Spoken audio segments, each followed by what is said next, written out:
Good afternoon and welcome to this week's Wellbeing Wednesday Live with Educate to Flourish. It's a pleasure to be with you again today. Oops, I'm sorry. There we go. I'm actually trying new technology and that went horribly wrong. I thought I had my phone on silent to check that it was working, but that was feeding back.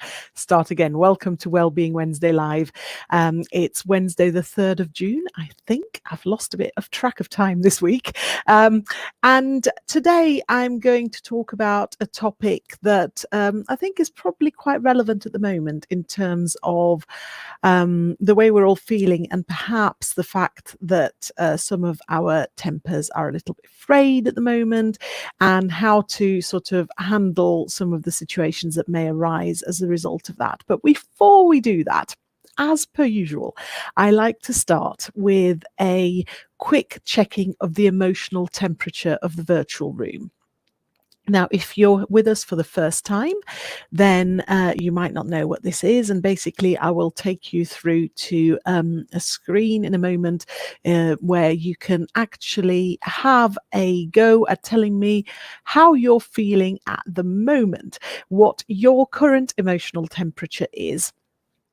So this is through a website called Poll EV. So that's poll everywhere.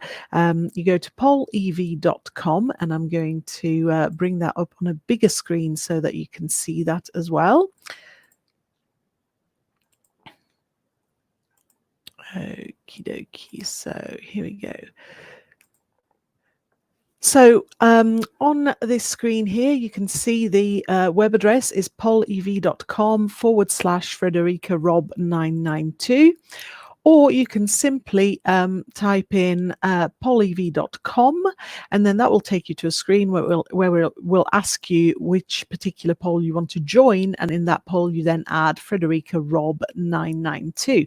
And you can see I filled it in so far, so I'm having a bit of a week. It's not a bad week actually. Lots of really good things have happened, which is why the word happy is still in there. I'm actually having a very good week, but I am feeling quite tired and quite frazzled, as well as very determined, because I have a uni essay due in on Friday for my doctorate in education, and it's been so busy these last few weeks that I'm literally only just making a start. So I'm having to do an awful lot of work in a very short period of time, which is not something I would advise others to do. But I'm sure we've all been there. So hence the frazzled and tired, but very, very determined, but also happy because lots of really good things have happened this week, as I said, and actually things have been going pretty well. So that's where we're at the moment. That's where I'm at. Do join in with the emotional temperature. I'll check back and see if anybody's added anything. So just go to pollev.com and then Frederica Rob 992, and you can just type in one word per line or put an emoji in per line and then enter, and you can put as many as you want in there. And I'll keep an eye on this, and if any more come in, then obviously I'll check in with that again.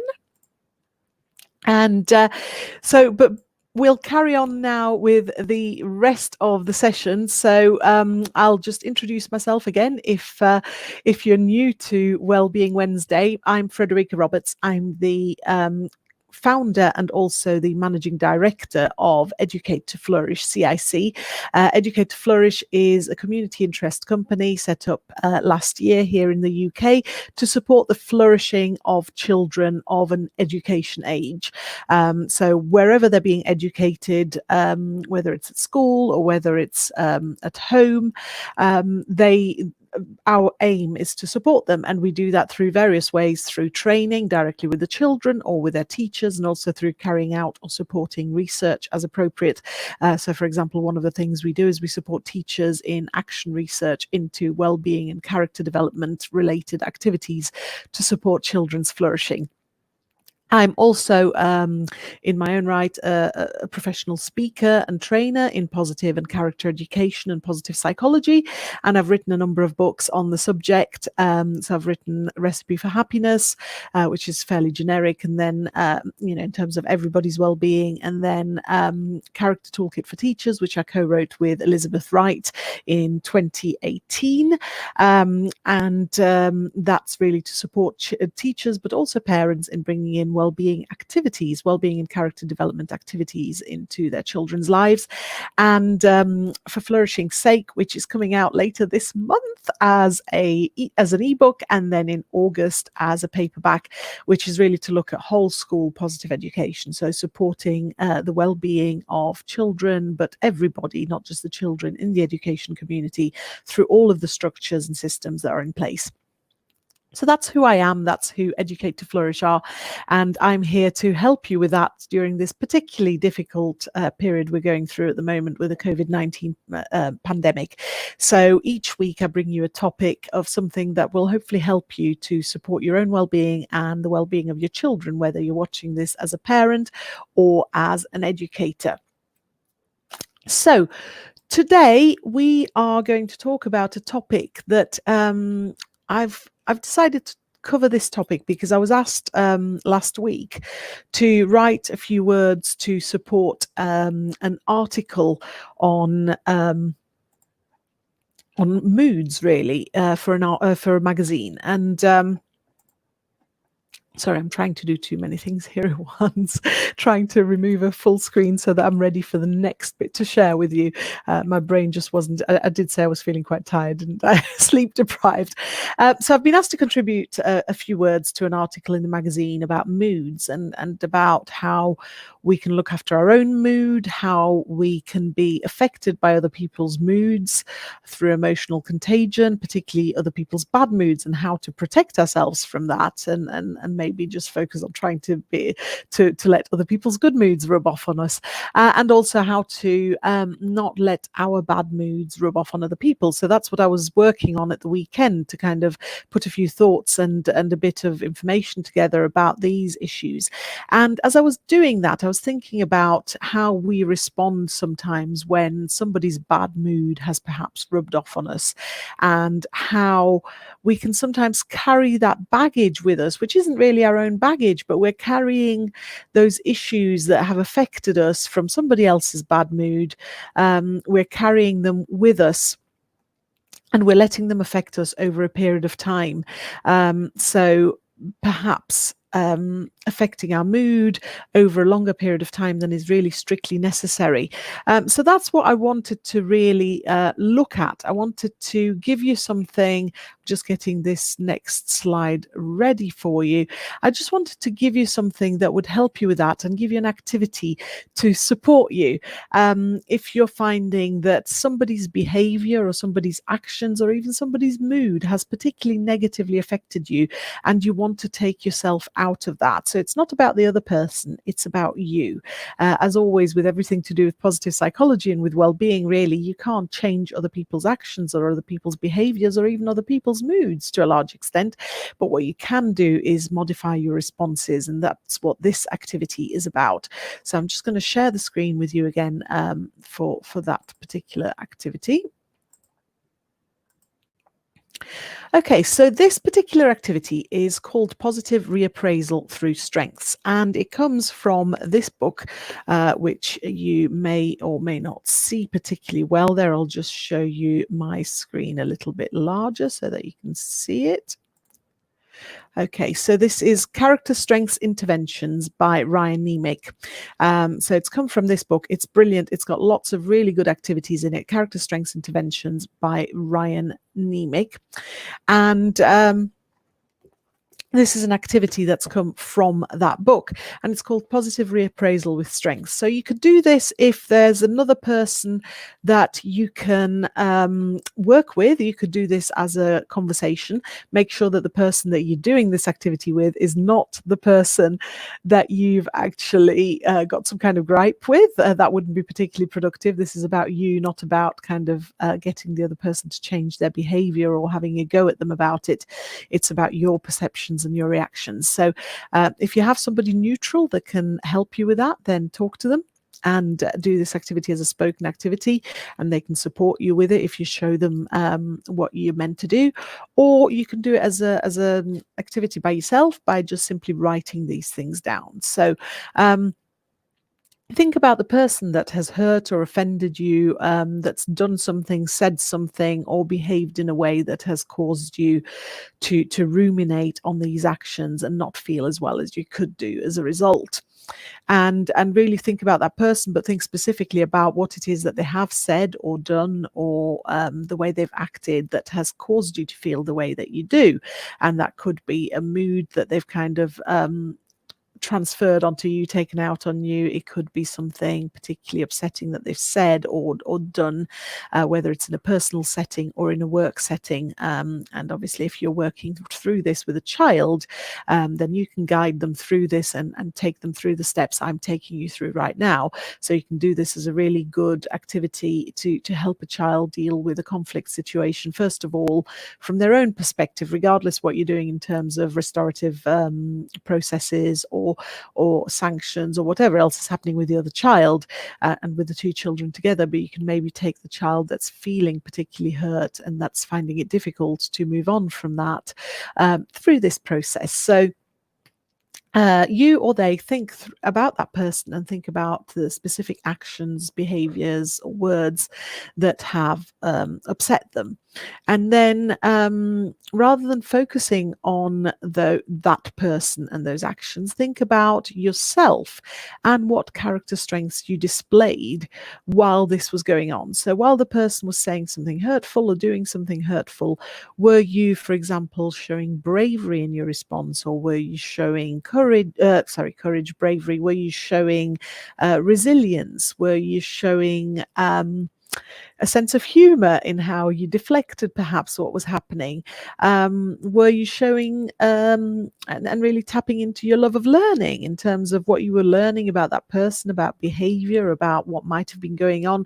Really think about your character strengths rather than the weaknesses of the other person at that point, and how you were displaying them at that point. So take a moment to think about that and jot them down when you do this activity. And then think about right now, which might be a little bit easier, as you're doing this activity, what character strengths are you showing? You're spending time reflecting on this situation, and not in a vindictive, ruminating kind of way, but in a way that's constructive to you. So what strengths are you showing? Are you showing love of learning, for example, because you're learning about yourself and about how to move past the situation? Are you showing leadership skills by taking control of that situation in a way that benefits you?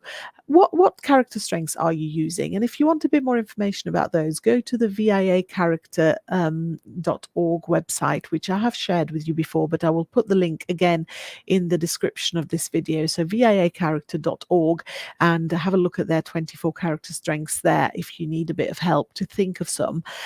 So what character strengths are you showing right now by doing this activity? And then finally, what have you learned from what happened? So the situation where the other person upset you or said something hurtful or offensive, what did you learn from that about yourself, about life, about anything? What did you learn? Life is a learning experience. So good, bad, indifferent, what did you learn from that situation? Having spent a bit of time on yourself in this situation, now you can start focusing on the other person. So look at that person as a complex human being. As all of us, that person has flaws as well as character strengths. So try and think about any, however small they might be. It might be difficult at this point, but any character strengths that the other person is showing, that it might be that they showed them in that situation. Sometimes, when somebody behaves in a certain way that irritates us, that annoys us, sometimes it's because they're overusing a particular character strength. You never know. It does happen. Or it could be that they weren't using a particular character strength in that moment, but that you're aware that other than in that moment, they have character strengths that are valuable and that you might want to just reflect upon. Are they usually a kind person? Were they acting perhaps out of character at that point? Are they usually particularly creative? Are they somebody who's full of zest for life? all of these things are not necessarily incompatible with whatever it is that they've said or done that upset you. So have a think about their character strengths, just to start seeing them as a whole person rather than just in the context of that one thing they did or said that upset or offended you. And in the context of what they did, view them as, if you can, someone who perhaps just needs to experience a bit of positive growth and transformation. And see whether through how you respond to them in future, you might help them with that, and how that might help you to react differently to their behaviors, because this is really about your reactions and your well-being, and how somebody else's behavior is still affecting you after something has happened, and therefore we're trying to support you through this activity in actually supporting your well-being by not letting the actions of another person impact on you for too long. So this is what you're doing, and I just want to take you through the next slide, which is really just about why this works and what's behind it. So positive reappraisal is a process that's been used quite a lot in psychology, and here we've specifically applied it to using it through strengths, through character strengths. So it's a particular type of positive reappraisal, but positive reappraisal in psychology is something that we generally use as a coping mechanism that's based on applying meaning to situations. And the way that works is that it allows us to slightly shift how we perceive events or even people in general, from the sort of stressful and unpleasant aspects to perhaps harmless. You know, what somebody did might not be directly harming us in the way that we thought it was, and sometimes perhaps even to something beneficial. So when we're talking about, you know, think about what you might have learned from the situation, think about the character strengths that you might have discovered in yourself. This is about, you know, how the situation after the event might actually be beneficial to you in ways that you didn't think it might be, because you've learned something, for example, about yourself and about how you handle certain situations. So the references that I've put in there, by the way, on that slide are detailed in the write-up at the bottom of this video. So you can go and look at that afterwards. All those references are in there already.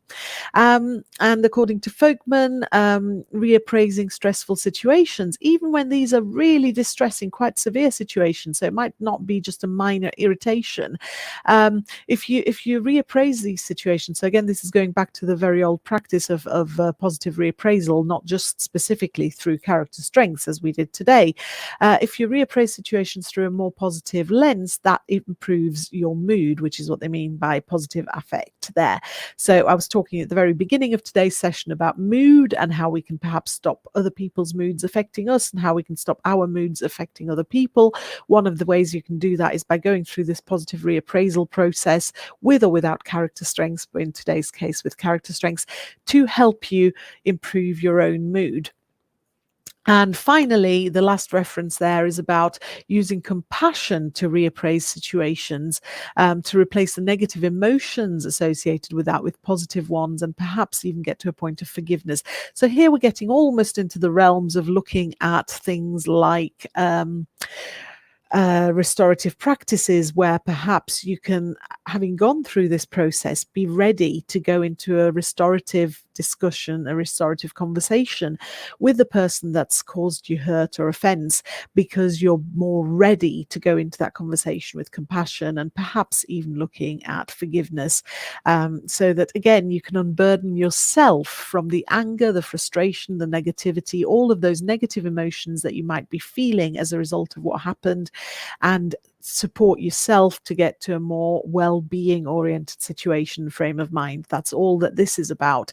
So the research that I've cited there is about looking at situations through a compassionate lens, really, to potentially replace the negative emotions with positive ones. And we've talked before about the importance of positive emotions to our overall well-being, to our ability to function in terms of academic work, career, creativity, spotting opportunities, productivity, and overall health and well-being as well. So really important factors there. So if we can take some of these situations that happen to us and shift the focus from the negative emotions to try and generate some positive emotions as a result, then we can actually help ourselves to feel better physically and mentally. And that's what this is all about. So I hope that that's been useful to you. The purpose of doing this was really to support you in another practical activity that would help you to get a little bit more benefit from a situation that otherwise is only causing you negative emotions, bad moods that are not helping you in any way. So it's not about sort of pretending that the bad thing didn't happen. It's about how can we use this and move forward and get something good out of it that'll benefit our well-being. So I hope that's been useful. Now, as usual, I'm now coming to the part of the meeting where I'm going to be sharing some resources with you. So I'm going to share my screen again and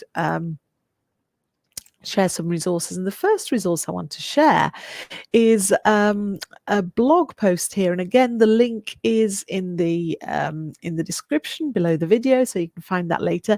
It's a fantastic blog post about an activity that the lovely Adele Bates talks about, and this is a vlog actually, so there's a little bit of an introduction and then there's a brilliant video there from Adele Bates. And if you want a bit more information, there's actually a link there to the original blog post in which she talks about this particular activity, which is free writing.